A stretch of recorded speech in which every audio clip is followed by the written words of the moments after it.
Hello, ici Azel. Aujourd'hui, je vous fais une petite vidéo un peu particulière puisque ça sera un tuto, entre guillemets, de moulage avec une pâte que je vais vous présenter et à la résine pour dupliquer des bits. Donc aujourd'hui, j'ai besoin de faire des fioles de Roukari, donc je vais vous présenter ça. Comment ça va se passer? Je vais déjà vous présenter les produits qu'il nous faut et les ingrédients qu'il nous faut. Je ne vous montrerai pas comment réaliser réellement le moule puisqu'ils sont déjà faits. Cependant, si ça vous intéresse, n'hésitez pas à me le dire. Je pourrais toujours refaire un petit tuto là-dessus. Je vais quand même vous parler de la manière dont je les ai réalisés. Ensuite, je vais vous parler un peu aussi du prix, puisque je me suis orienté vers cette technique-là, tout simplement parce qu'elle est peu onéreuse. C'était un premier test, et en réalité, je pense que je vais rester sur cette technique-là qui me convient très bien pour ce que j'ai à faire. Et puis, on va mouler tout simplement ces fioles et voir le résultat tout à la fin. Avant de commencer, deux petits disclaimers. Le premier, c'est si jamais vous êtes jeune, faites-vous aider d'un adulte et demandez l'autorisation à un adulte de réaliser ça, tout simplement parce qu'on va utiliser des produits qui sont très nocifs pour la santé, notamment la résine. Donc voilà, faites-vous aider d'un adulte. Deuxième disclaimer, pour tout le monde, utilisez des gants. Moi j'utilise des gants en latex, mais peu importe, utilisez des gants, puisque dès lors que vous allez manipuler la résine, c'est un produit vraiment dangereux pour la peau. J'ai en effet la meilleure expérience la première fois que j'ai réalisé les moules. Voilà, je le conseille à personne, utilisez des gants quand vous utilisez de la résine. Alors, on va passer tout de suite et sans transition directement à la présentation de ce qu'il nous faut, en commençant par le produit phare qui est cette petite pâte qui, voilà, il existe plusieurs couleurs de cette pâte là, c'est des petits bâtonnets de la transparente à la couleur, ça s'appelle de l'Oyumaru, ou alors vous en avez peut-être déjà vu avec un autre nom, notamment le Blue Stuff, mais c'est le principe est en tous les cas quasiment identique. C'est une pâte, en tous les cas ces bâtonnets qui ont une apparence un petit peu plastique, ont la particularité de se ramollir au contact de l'eau chaude, et uniquement de l'eau chaude, c'est-à-dire que la chaleur ne les fait pas ramollir, et uniquement l'eau chaude le permet. Ce qui est plutôt cool, puisqu'en fait on va pouvoir les ramollir de cette manière-là, mettre notre bits ou notre pièce qu'on souhaite ensuite dupliquer avec de la résine dessus. Ça va laisser une marque, une empreinte, et ça va nous permettre justement de créer nos moules comme ça. Moi j'en ai acheté deux paquets différents, des paquets colorés et des paquets transparents. L'idée étant qu'on va faire un moule en deux parties, donc pour faire une pièce réellement en 3D. Je vais avoir un fond qui va être coloré et un espèce de dessus un peu plus transparent, tout simplement parce que ça va me permettre, et ça m'a permis, de voir la résine qui s'écoule dans nos empreintes et voir si jamais il y a des problèmes pour pouvoir les corriger par la suite.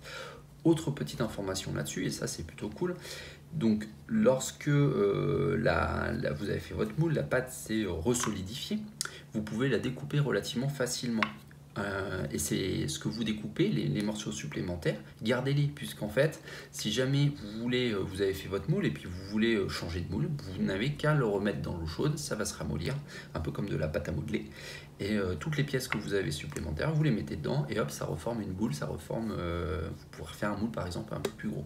Donc il n'y a vraiment pas de perte et c'est très simple à utiliser.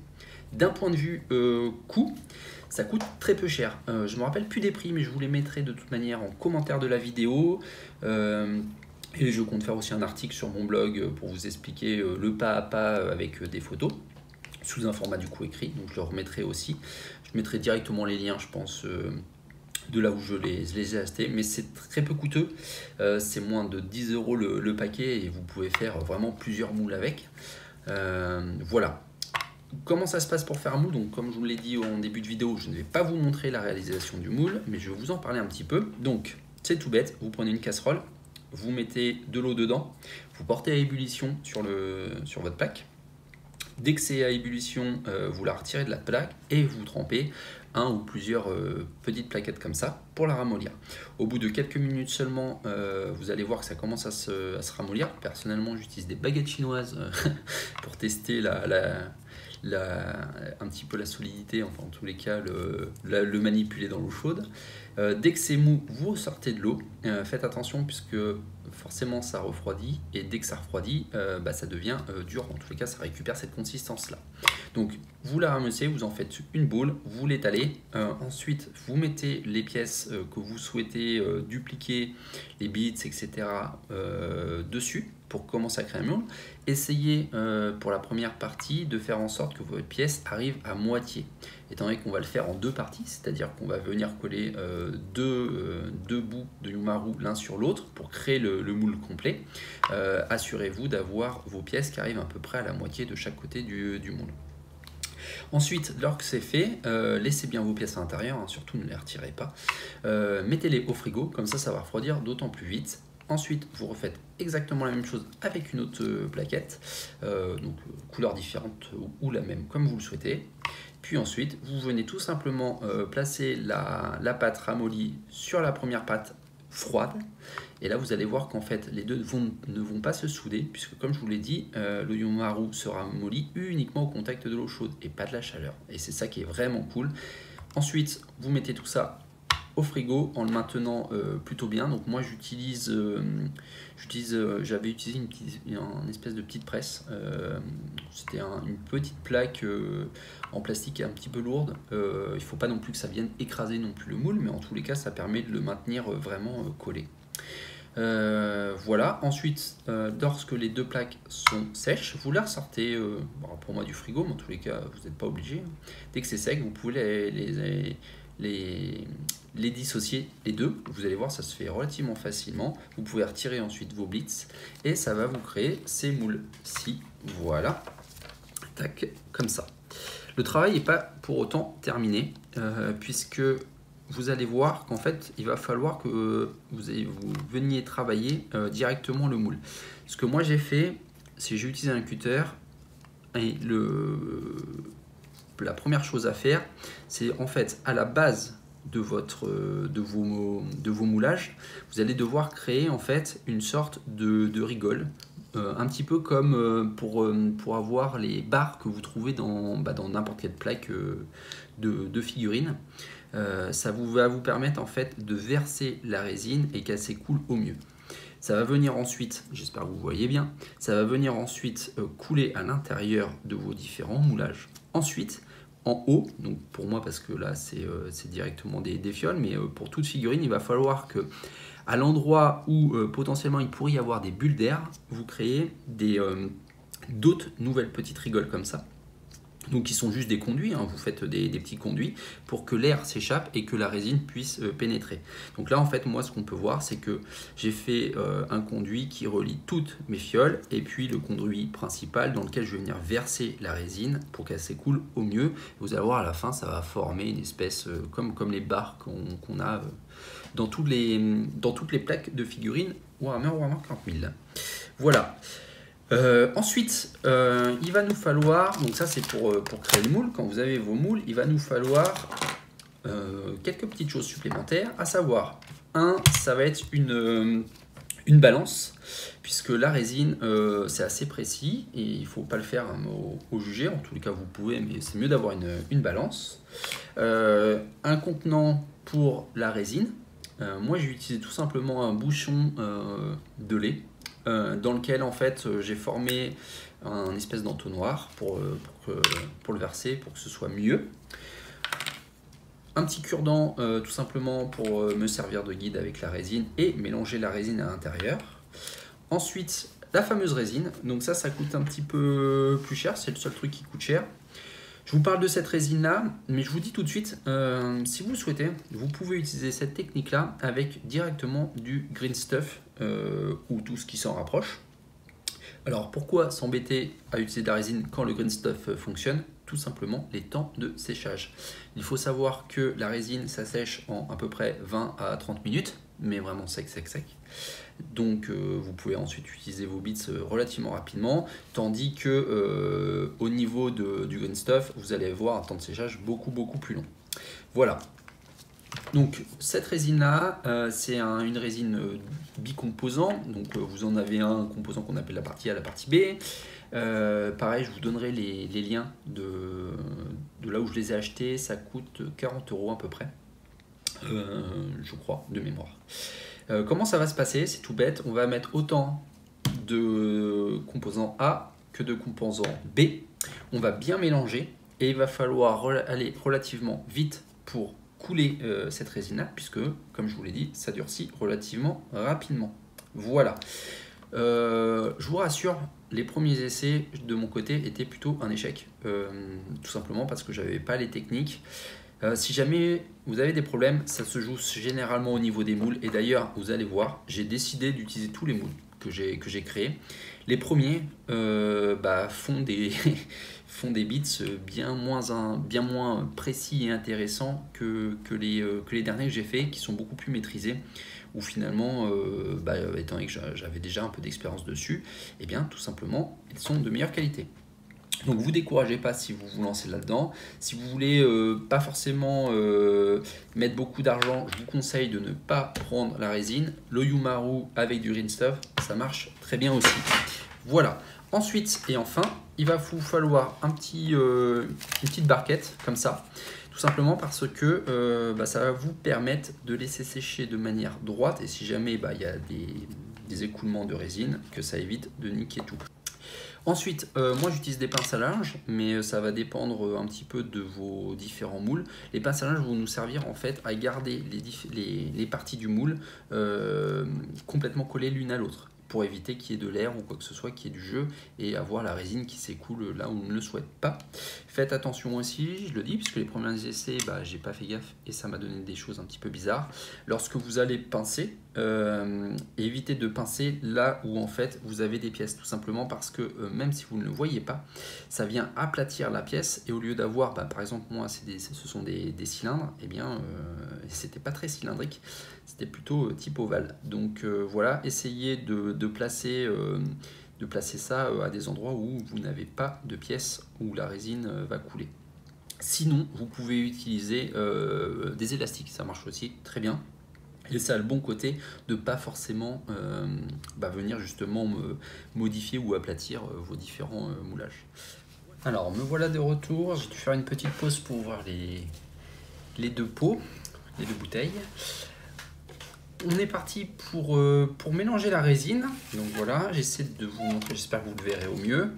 Donc on positionne notre bouchon sur la balance. On va faire la tare pour être à 0. Voilà, c'est fait. Et ensuite, ce qu'on va faire, c'est qu'on va commencer par verser la partie A, puis ensuite la partie B. Il va falloir mélanger très rapidement. Et puis voilà, après on n'aura plus qu'à verser. Donc on mélange avec un petit cure-dent qui nous servira de guide ensuite pour verser. Et puis voilà, ce que je vais faire, c'est que, étant donné que j'ai pas beaucoup non plus de pièces à mouler, je vais utiliser très peu finalement de résine. Donc c'est parti. Dernière petite précision, si jamais vous avez par exemple plus de A que de B, vous risquez d'avoir une résine très cassante. A l'inverse, si vous avez plus de B que de A, vous aurez une résine qui sera peut-être pas assez dure et trop molle. Ça se voit notamment à la texture, c'est-à-dire qu'une résine qui est très transparente et liquide, c'est que vous avez trop de B, et à l'inverse, c'est que vous avez trop de A. Le but étant d'avoir un équilibre parfait entre les deux, et c'est pour ça qu'il faut mélanger vraiment bien les deux parties avant de verser dans les moules. Bon, c'est parti. On va commencer par le A. Tac. Avec 4 g de A, 4 g de B. Hop.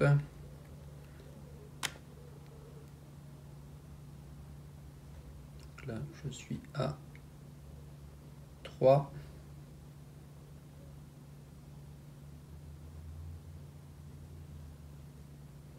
Toujours 3. J'ai l'impression de faire un peu de pâtisserie en faisant ça. Hop, on est à 4. Et là, en versant toujours aussi doucement, on va essayer de monter à 8.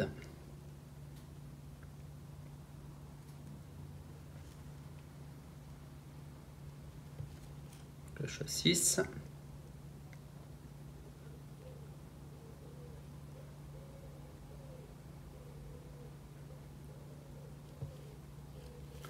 Et voilà. hop, là je prends et là on mélange. Voilà, on va mélanger. La texture me paraît pas mal. Je sais pas si vous voyez bien, j'espère que vous voyez bien. Donc là on mélange, on mélange. Je me dépêche. Hop. Pour que... Alors essayez de trouver un bouchon au fond plat, pas comme moi, parce que j'ai mon cure-dent qui s'accroche à l'intérieur. Hop. Comme je vous l'ai dit, ça sèche très vite. Il faut mélanger le plus possible. Je mets ça de côté pour que vous puissiez voir après. Hop.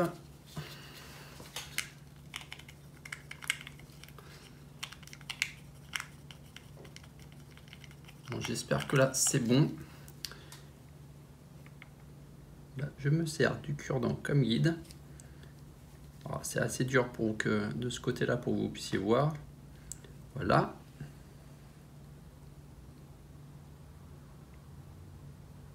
On met un petit peu partout en même temps. Il faut faire ça mieux que ce que je fais. Voilà. Voilà.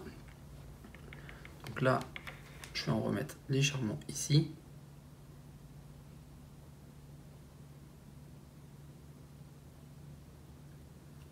Hop. Dans les deux du fond, c'est bon. Et ici, c'est principalement dû au fait aussi que... Hop, je vais mettre ça ici. Repositionner mon moule légèrement plus droit. Voilà. Je vais venir reverser le restant. Hop. Et voilà. Ici, pareil. Je vais faire à peu près. C'est... Voilà. Donc, on peut voir de toute manière, avec la partie transparente, que la résine s'est bien écoulée à l'intérieur, qu'elle a même bien pris des petites rigoles que j'ai faites, des petites cheminées. Donc ça m'a l'air pas mal. On n'a plus qu'à laisser sécher maintenant. Et puis on ouvrira ça ensemble tout à l'heure, quand ce sera sec. Allez, à tout à l'heure. Et nous voilà de retour. Normalement, c'est sec. Et puis du coup, on va vérifier tout ça ensemble. Pour information, là, le temps de séchage, j'ai laissé à peu près 20 minutes. Voilà. Normalement, c'est déjà sec, sachant qu'il fait plutôt chaud. Hop. Donc, je vais pas commencer par ceux-là. Donc, ces deux-là, pour rappel, ces deux moules-là sont les premiers et je pense que de toute manière, je vais devoir les refaire parce qu'ils étaient plutôt mal faits et pas forcément très adaptés. Les deux derniers que j'avais fait étant ces deux-là. Plus petits, mais aussi qui finalement étaient plus adaptés, autant en taille que dans la manière dont j'ai sculpté les différentes petites cheminées. Voilà, on va regarder vite fait ce que ça donne sur celui-ci. Hop. On va voir si ça a bien séché. Déjà, ça m'a l'air pas mal. Donc on ouvre. Hop. Donc vous voyez en fait le fait que la pâte Yumaru soit assez flexible permet de les défaire et de les démouler relativement facilement. Donc je ne sais pas si vous voyez, hop, je vais essayer de vous approcher ça comme ça. Donc là on peut voir qu'en fait il y a de la résine qui est passée ici, là on peut le voir ici. Ça c'est tout simplement dû au fait que le moule n'a pas assez collé, mais c'est pas très grave. On va essayer de décoller ensemble. On va voir ce que ça va donner. Hop. Est-ce que ça se décolle déjà? Oui. Alors sur celle-ci, on peut voir que du coup, étant donné que de la résine est passée entre les différentes petites fioles, il y aura beaucoup de découpes. Comme je l'avais dit, en fait, ces moules là de toute manière je vais les refaire parce que sont pas excellents. Hop, on va regarder pour un plus petit moule, voir ce que ça a donné. Ceux-là sont plutôt bien normalement. Hop, voilà. Donc là, comme vous pouvez le voir, effectivement c'est déjà beaucoup mieux. Je vais essayer de l'enlever et de vous remontrer après.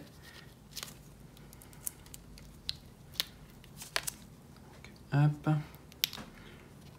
Même si là je vois que il y aura quand même de la découpe. Peut-être comme ça un peu plus. Il y aura quand même de la découpe, mais en tous les cas les détails sont là et ça c'est plutôt chouette ça. Le dernier, qui est aussi un petit. Alors le premier, je vais vous le montrer quand même, mais normalement il marche vraiment pas très bien.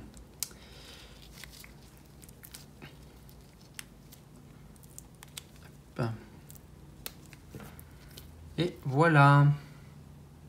J'espère que vous voyez bien. Hop. C'est plutôt pas mal. Je vous montrerai des photos une fois ces petits bits se découper. Hop. Et surtout ébarber, c'est là où il y a le plus de travail. Bien, j'ai été médisant.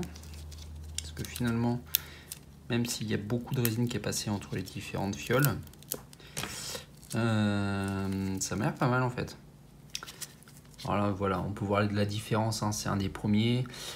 Les jointures du moule sont pas forcément très bonnes, du coup la résine est passée vraiment entre chacune des fioles.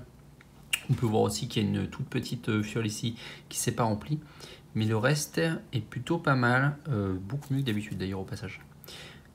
Donc voilà, prochaine étape, du coup ça va être de mon côté pas mal débarbage. Donc on peut voir la différence hein, vraiment entre les moules, les derniers moules que j'ai fait, où finalement il y a très peu de résine qui passe entre les différentes fioles, et puis le tout premier, où alors là il y a beaucoup de découpes à faire.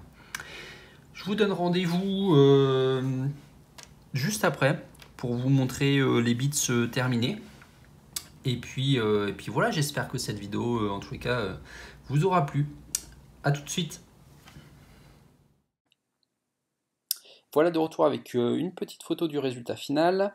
Donc on voit certaines fioles que j'ai dégrappées et barbées très grossièrement pour vous le montrer rapidement.